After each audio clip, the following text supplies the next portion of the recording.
Yadav films Bhojpuri Sonu Chamoli. ठंडा में अंडा खिलाइबो के छौरी सुतेले दे देबो गादा गे। ठंडा में अंडा खिलाइबो के छौरी सुतेले दे देबो गादा गे।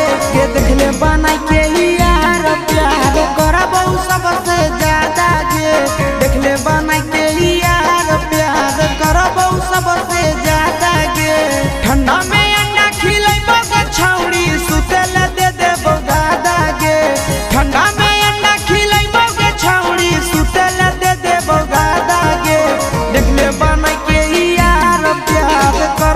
सबसे ज्यादा के देखले बन के यार प्यार करबो सबसे ज्यादा के।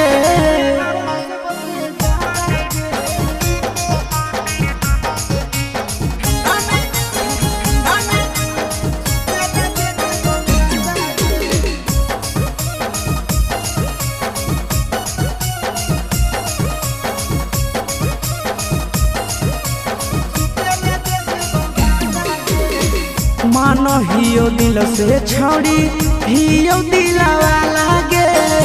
कतही नहीं मिलत हो ऐसन प्यार करे वाला गे। अहे गे मानो हियो दिल से छौड़ी हियो दिलवा लागे। कतही नहीं मिलत हो ऐसन प्यार करे वाला गे। कुछ के कमी नहीं देबो के छौड़ी करहियो तोर से वादा गे। कुछ के कमी नहीं देबो के छौड़ी करहियो तोर से वादा गे। देखले बन के यार प्यार करबो सबसे ज्यादा गे। देखले बन के यार प्यार करबो सबसे ज्यादा गे।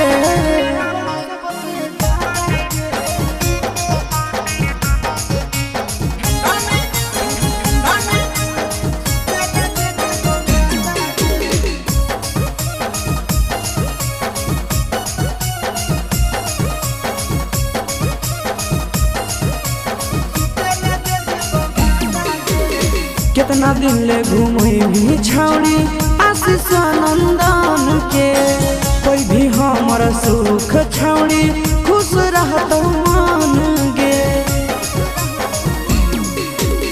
कितना दिन ले घूमे भी छौड़ी आशीष नंदन के। कोई भी जब सुख हमर खुश रहतो मान गे। आगे तोरे बनाइबो दुल्हन छौड़ी हमर हवी राधा गे। तोरे बनाइबो दुल्हन छौड़ी